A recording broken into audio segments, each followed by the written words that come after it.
मार्गदर्शन केलंय मुंबईतनं जवळपास 29 नगरसेवक तुमचे निवडून आलेले आहेत। नव्याने सर्व निवडून आलेले नगरसेवक काही जुनेही आहेत त्याच्यात त्यांचं अभिनंदन केलं, शुभेच्छाही दिल्या आणि त्यांचं थोडंसं म्हणजे मार्गदर्शन की आता निवडून आल्यानंतर वॉर्डच्या समस्या प्रश्न मग तात्काळ सुटणारे प्रश्न short term, mid term, long term अशा प्रकारचे टप्पे करून या ठिकाणी वॉर्डमध्ये त्यांच्या प्रभागामध्ये लोकांमध्ये आमूलाग्र बदल झालेला म्हणजे वार्डामध्ये एक स्वच्छतेवर जास्त भर देणे, छोट्या छोट्या गोष्टी आहे, पिण्याचं पाणी असेल, रस्ते चांगले असतील, या ठिकाणी उद्यानाचं डागडुजी असेल, या ज्या काही मूलभूत सोयीसुविधा आहेत त्याला तात्काळ फोकस करण्याच्या मी सूचना दिलेल्या आहेत। आणि मग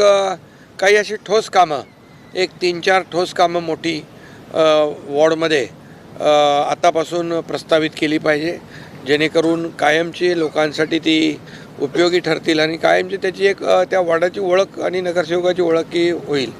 आणि त्याचबरोबर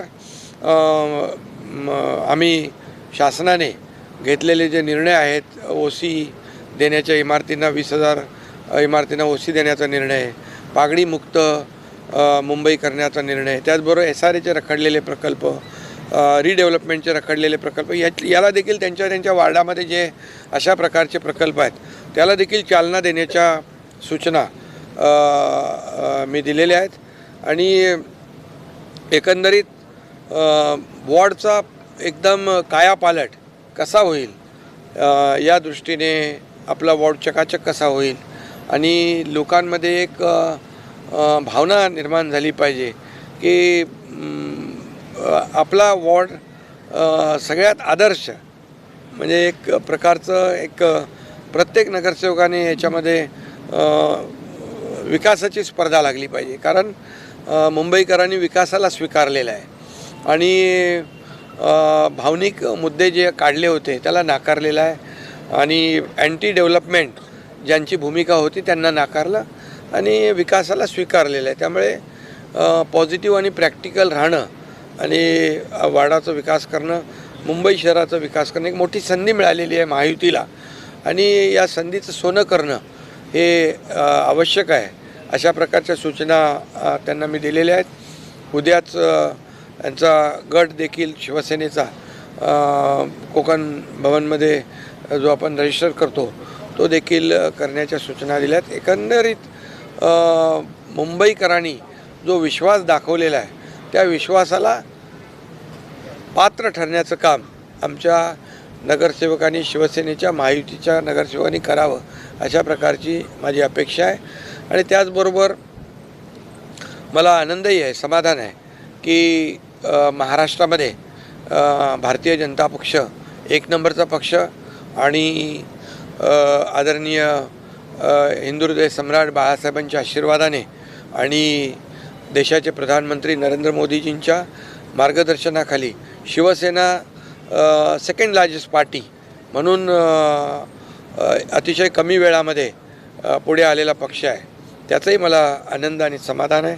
कारण आपण पाहिलं की विधानसभेत देखील शिवसेना 2ऱ्या क्रमांकाचा पक्ष ठरला, ग्रामपंचायतीमध्ये 2ऱ्या क्रमांकाचा पक्ष ठरला आणि नगर परिषदांमध्ये देखील 2ऱ्या क्रमांकाचा पक्ष ठरला आणि आता महापालिकांमध्ये देखील 2ऱ्या क्रमांकाचा पक्ष शिवसेना ठरलेला आहे। खरं म्हणजे ही उद्याच्या लोकसभेची आणि विधानसभेची पायाभरणी आहे आणि म्हणून नगरसेवक जे आहेत सर्व राज्यभरातले त्यांनी आपापल्या महापालिकांमध्ये चांगलं काम केलं पाहिजे आणि एक आदर्श वॉर्ड निर्माण झाले पाहिजेत, आदर्श नगरसेवक म्हणून काम केलं पाहिजे, जेणेकरून लोकांमध्ये एक आपुलकीची भावना निर्माण होईल आणि आपण निवडून दिलेला नगरसेवक आणि आपण निवडून दिलेला लोकप्रतिनिधी कसा योग्य आहे हे देखील लोकांच्या मनामध्ये भावना निर्माण झाली पाहिजे अशा प्रकारचं मी मार्गदर्शन त्यांना केलेलं आहे। आणि त्याचबरोबर शिवसेनेला कुठेही गालबोट लागता कामा नये, कारण शिवसेना एक शिस्तीने चालणारा, बाळासाहेबांच्या, आनंदीगे साहेबांच्या विचारांनी चालणारा पक्ष आहे आणि त्यामुळे तुमच्या वागण्यावर, बोलण्यावर प्रत्येक नागरिकाचं बारीक लक्ष आहे आणि त्यामुळे कुठंही नागरिकांना तुमच्या कृतीने त्रास होता कामा नये, नागरिकांच्या कुठेही भावना दुखावता कामा नये, त्यांना असं वाटतं कामा नये की आम्ही निवडून दिलेला लोकप्रतिनिधी चांगलाच वाटला पाहिजे आणि म्हणूनच कुठेही शिवसेनेच्या नावाला गालबोट लागेल असं कृत्यही कुठल्याही नगरसेवकाकडून होता कामा नये अशी मी सूचना सगळ्यांना दिलेल्या आहेत. लाडकी बहीण योजना तर सगळीकडेच एक गेम चेंजर ठरली आहे, विधानसभेत पण आणि नगर परिषद पण आणि आत्ता पण. आणि आमच्या शिवसेनेच्या 29 नगरसेवकांपैकी 19 लाडक्या बहिणी आहेत. त्यामुळे लाडक्या बहिणी भाऊ सगळे मिळून काम करतील चांगलं. लोकांनी ॲक्सेप्ट केलेलं आहे, लोकांनी स्वीकारलेलं आहे आणि माझ्या 2.5 वर्षाच्या मुख्यमंत्रीपदाचं कारकीर्द आपण पाहिली, त्यामध्ये काम केलं. आता देवेंद्रजी मुख्यमंत्री आहेत. आमचं 3.5 वर्षाचं जी कारकीर्द आहे याला लोकांनी स्वीकारलेलं आहे आणि म्हणूनच या निवडणुकीमध्ये शिवसेनेला देखील आतापर्यंतच्या इतिहासामध्ये खूप जास्त नगरसेवक, 400पेक्षा जास्त नगरसेवक निवडून आलेले आहेत. नाही, आता दिलेला जनतेने कौल आम्ही मान्य केलेला आहे. आता जिथं कुठं त्रुटी राहिलेल्या आहेत, कुठं काय राहून गेलेलं आहे, कुठे काही उणिवा असतील त्या दुरुस्त केल्या जातील.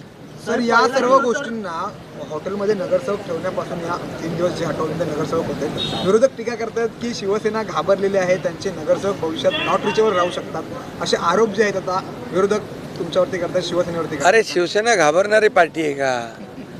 शिवसेनेला लोक घाबरतात. आणि तुम्हाला सांगतो, आम्ही नवीन निवडून आलेत नगरसेवक, नवीन एकत्र बाबा चला, ओळखी पाळखी, बोलणं चालणं, एक दुसऱ्याचं विचाराचं देवाणघेवाण, बाबा काम कसं करायचं, जे जुने नगरसेवक आहेत ते प्रस्ताव कसे बनवायचे. आमचे जे जुने नगरसेवक आहेत, आमचे इथं आमच्या शीतलताई आहेत, राहुलजी आहेत, यांचं आपल्या त्या बाबतीमध्ये मार्गदर्शन होतं आहे. बाबा कसे प्रस्ताव बनवणे, कसं आपलं निधीचं प्रोव्हिजन करणे, या सगळ्या गोष्टी आहेत. आणि एकत्र सगळं ठेवल्याने काय त्याच्यामध्ये असं काय नाही. मला यांना भेटायचं होतं येऊन, उद्या गट फॉर्मेशन करायचं आहे. त्यामुळे इतके दिवस निवडणुकीमध्ये सगळे ते बिझी होते, थोडा वेगळा आनंद. तुमच्या बालेकिल्ल्यामध्ये लाकडांची अवघी आताच्या बोटावर एकच निवडून आला. आणि पण मुंबईचा ते बोलत की मुंबई आमचा बालेकिल्ला, पण तुम्ही इकडे मुंबई बालेकिल्ल्यामध्ये आम्ही 29 नगरसेवक निवडून आणलेले आहेत आणि हा जनतेचा आशीर्वाद आहे आणि जनतेने आमचं काम स्वीकारलेलं आहे आणि त्यांचं नाकारलेलं आहे. संजय राऊत आज म्हणाले, अरे जाऊ दे. तर शिवसैनिकांच्या भावना आहेत की मुंबईचा महापौर हा शिवसेनेचा असावा, शिवसैनिकांची भावना, कारण बाळासाहेब ठाकरे यांचं जन्मशताब्दी वर्ष आहे. मुंबईचा महापौर महायुतीचा होईल, महायुतीचा होईल. ऑपरेशन टायगर सर्व शिवसैनिकांना भविष्यात बघायला मिळेल का? काही संपर्कात आहेत का? अरे बाबा, आजच्या पुरतं कोण नॉट रिचेबल, आमचे सगळे इथं आहे. आता खरं म्हणजे बघा, तुम्हाला सांगतो, हे आता त्यांना त्यांची भीती आहे, त्यांच्या नगरसेवक, त्यांनी त्यांचे नगरसेवक सांभाळून ठेवायचे.